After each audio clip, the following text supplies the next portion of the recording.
Dans Jean, versets 6 à 8, survint un homme envoyé de Dieu du nom de Jean. Il vint comme témoin pour rendre témoignage à la lumière afin que tous croient par lui. Ce n'est pas lui qui était la lumière. Il venait rendre témoignage à la lumière. Et on poursuit à partir du verset 19. Voici le témoignage de Jean, lorsque les Juifs lui envoyèrent de Jérusalem des prêtres et des Lévites pour lui demander « Toi, qui es-tu » Il le reconnut. Il ne le nia pas. Il reconnut. « Moi, je ne suis pas le Christ. » Ils lui demandèrent « Alors quoi ? Toi, es-tu Élie ?» Il dit « Je ne le suis pas. » « Es-tu toi ? Est-ce toi qui es le prophète ?» Il répondit « Non. » Ils lui dirent alors « Qui es-tu ? Que nous puissions donner une réponse à ceux qui nous ont envoyés. Que dis-tu de toi-même » Il dit « Moi, je suis celui qui crie dans le désert, rendez droit le chemin du Seigneur, comme a dit le prophète Ésaïe. » Ceux qui avaient été envoyés de chez les pharisiens lui demandèrent « Pourquoi donc baptises-tu, si toi, tu es ni le Christ, ni Élie, ni le prophète ?» Jésus lui répondit « Moi, je baptise dans l'eau. Au milieu de vous, il en est un que vous ne connaissez pas et qui vient derrière moi. Moi, je ne suis pas digne de délier la lanière de sa sandale. » Cela se passait à Béthanie, de l'autre côté du Jourdain, là où Jean baptisait. Chers amis, le texte de l'Évangile que nous venons d'écouter nous raconte une histoire que je trouve extraordinaire. Celle d'un homme qui recule constamment devant lui-même pour ne pas prendre la place d'un autre. Le personnage au cœur du récit est en effet étonnant, pour ne pas dire déroutant. Toi, qui es-tu ? La question concerne son identité. Moi, je ne suis pas le Christ. Il répond complètement à côté. Il dit celui qu'il n'est pas. Se sent-il accusé ? Se sent-il coupable de quelque chose ? C'est ce que laisse entendre le commentaire qui précède sa réponse. Il le reconnut. Il ne le nia pas. La même question reviendra sous des formes différentes. Il restera toujours dans la négation. On peut le surnommer le monsieur qui dit toujours non.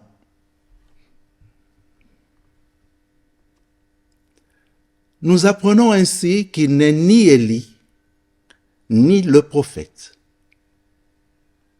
Se moque-t-il de ses interlocuteurs en refusant de leur dire qui il est? Et pourtant, ceux qui ont été envoyés pour l'interroger sont des prêtres et des Lévites, dépêchés de Jérusalem par les Juifs. Le mot juif, en ce sens, ne signifie pas l'ensemble du peuple, mais les autorités officielles. Les prêtres et lévites, leurs délégués, sont de leur côté les spécialistes de la purification rituelle. Ils répètent la même stratégie lorsqu'ils l'interrogent sur la légitimité de son action. Pourquoi donc baptises-tu si toi, tu n'es ni le Christ, ni Élie, ni le prophète?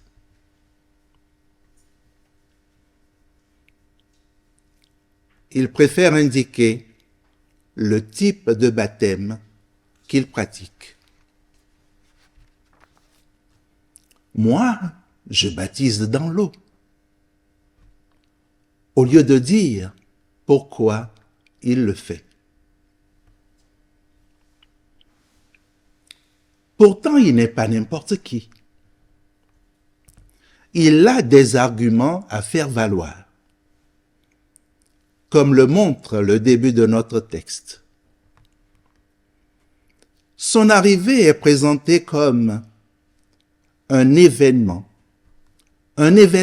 inattendu. Survint un homme. C'est un événement inattendu, mais espéré. Il est envoyé de Dieu. Il s'appelle Jean. Les versets 1 à 5, qui ne font pas partie du passage proposé, et que j'ai lu tout à fait à l'ouverture, précisent le contexte. Sur une note poétique, il situe au commencement la parole. La parole vie. La parole lumière, venue éclairer les ténèbres.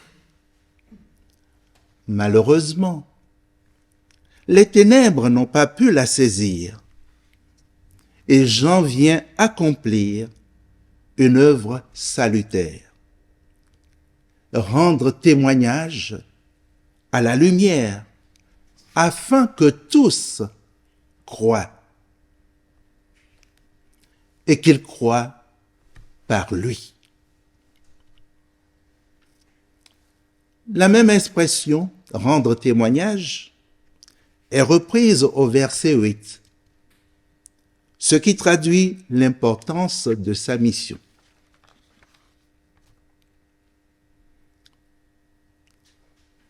Quand il accepte enfin de se définir, il le fait en référence au prophète Ésaïe.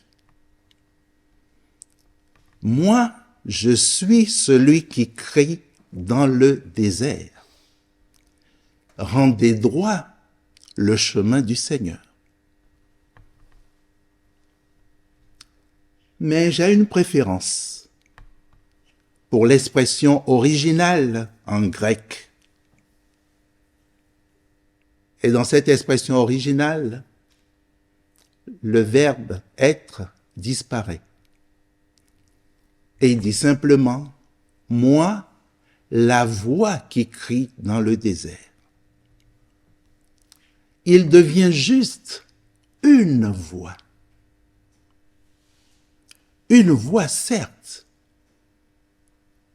Mais Jean-Baptiste, je le désignerai ainsi, pour éviter toute confusion avec l'évangéliste, Jean-Baptiste n'est pas un personnage de fiction, une création de l'esprit. L'historien juif, Flavius Joseph, le décrit comme un homme de bien, exhortant les Juifs à cultiver la vertu et à user de justice dans les relations entre eux et de piété envers Dieu, afin de se joindre au baptême. Dans l'Évangile selon Luc, au chapitre 1, nous apprenons que sa naissance était inespérée. Sa mère, Élisabeth, était stérile et elle était avancée en âge, de même que Zacharie le père. Mais l'ange Gabriel,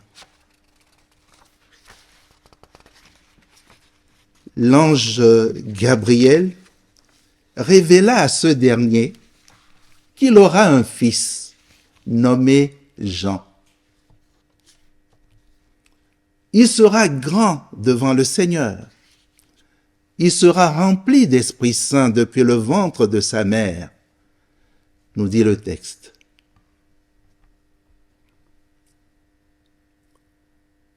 Celui qui se veut juste une voix est réellement inspiré. Il montre en effet qu'il en sait beaucoup, plus qu'il ne veut le dire. À ses interlocuteurs, il fait ainsi une révélation surprenante. La présence parmi eux de quelqu'un dont ils ignorent l'existence. De qui s'agit-il? Il ne le nomme pas. Que fait-il? Il ne le dit pas.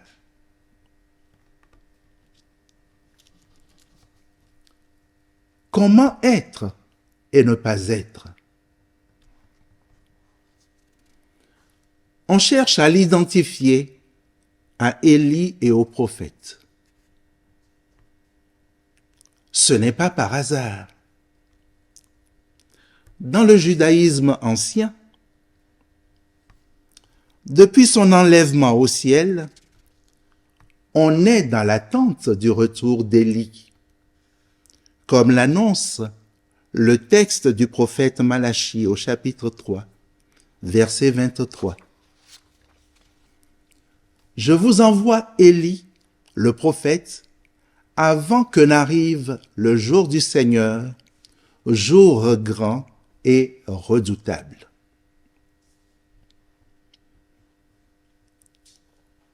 Son retour devait annoncer la dernière venue de Dieu pour le jugement.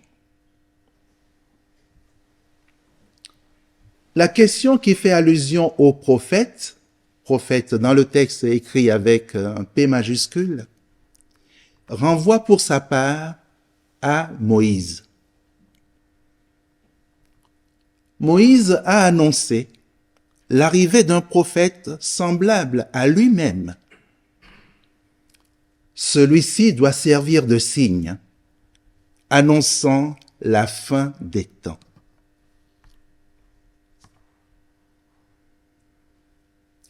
Nous constatons donc que les autres savent mieux parler de lui qu'il n'est capable de le faire. Il n'est qu'une voix. La voix de quelqu'un d'autre. Vous avez sûrement déjà lu la présentation de Jean-Baptiste sous la plume d'évangéliste, comme Marc ou Luc. Ils prennent soin de le décrire. Ils nous présentent son accoutrement, fait de peau et d'une ceinture. Il n'oublie pas son mode de vie. Il se nourrissait seulement de sauterelles et de miel sauvage. Et dans le texte qui nous est proposé ce matin, nous n'avons rien en ce sens. De façon délibérée, l'évangéliste Jean nous livre quelqu'un de désincarné. On dirait qu'il n'a pas de corps. Si Jean-Baptiste se définit comme un rien, quelqu'un qui n'existe pas, si ce n'est par les autres, c'est qu'il est, selon moi, le modèle même de l'humilité. Il s'efface complètement pour laisser la première place à Dieu, pour laisser la première place à Jésus. Lorsqu'il annonce la présence de ce personnage mystérieux dont les autres ignorent l'existence, c'est pour dire à quel point il lui est inférieur. Moi, dit-il, je ne suis pas digne de délier la lanière de sa sandale. Il traduit ainsi son incapacité à accomplir pour ce dernier un service réservé à un esclave. Pourtant, il est le témoin. Le témoin, c'est-à-dire celui que Dieu a choisi pour rendre témoignage à la lumière afin que tous croient. Vous conviendrez avec moi que c'est une grande responsabilité. Être la voix de quelqu'un signifie être à son écoute, lui être fidèle pour ne pas trahir sa parole.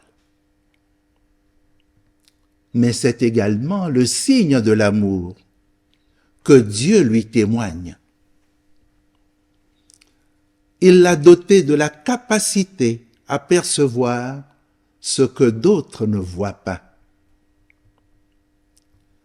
On considérait en effet dans le judaïsme d'alors que le Messie viendrait secrètement au milieu de son peuple avant de se révéler. Il est donc là, mais caché aux yeux des humains. Une autre conception voulait que le Messie soit déjà sur terre et lui-même ne sait pas qui il est. Pour l'évangéliste Jean, la révélation n'obéit pas à des critères humains. C'est donc un don divin qui permet à Jean-Baptiste de connaître la véritable identité de celui qu'il annonce.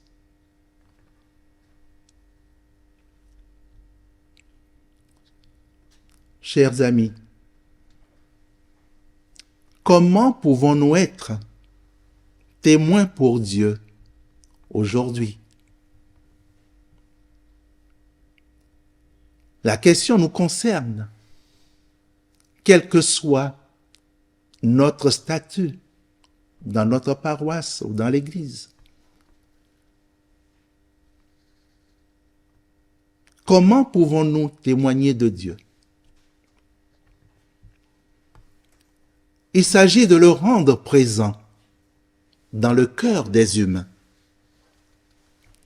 Le rendre présent dans le cœur de celles et ceux qui doutent, parce qu'ils sont accablés par la vie. Dans le cœur de celles et ceux qui ne le connaissent pas encore. C'est un défi à relever. Il s'agit en effet de parler de l'amour de Jésus dans un monde de plus en plus troublé, où la violence et les atrocités de toutes sortes prennent le pas sur les valeurs humaines.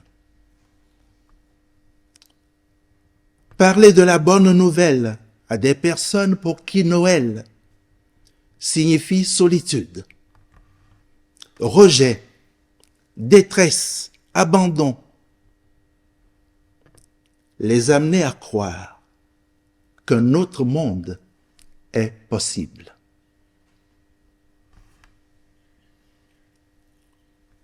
Pouvons-nous relever ce défi? Si nous faisons écran à Dieu, si nous l'utilisons pour nous glorifier, nous ne serons alors que des marchands d'illusions. Jean-Baptiste l'a bien compris.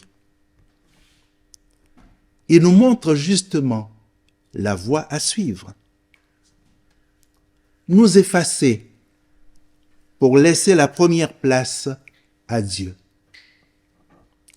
C'est ce qu'il fait encore lorsque ses partisans cherchent à le mettre en rivalité avec Jésus. Il leur répond en utilisant cette belle formule. Qu'il grandisse, qu'il, le il, c'est Jésus. Qu'il grandisse et que moi, je diminue.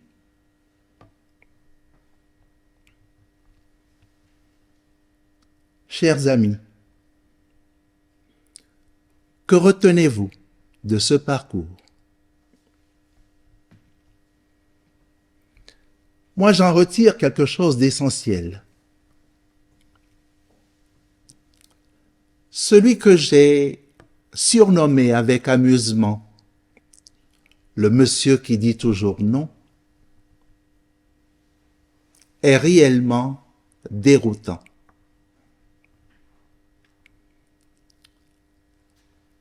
Il m'a dérouté, c'est-à-dire il m'a sorti de ma route. Il m'a fait sortir de ma route pour me montrer que j'étais dans l'erreur avec mes capacités humaines. En ce 3e dimanche de l'Avent, je reconnais humblement que Jean-Baptiste trace devant nous un chemin. Il nous montre comment être témoin, comment porter la voix de Dieu avec humilité. C'est être transparent et laisser Dieu parler en nous. Laissez Dieu parler par nous.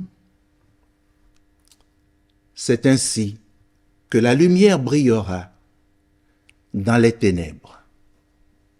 Amen.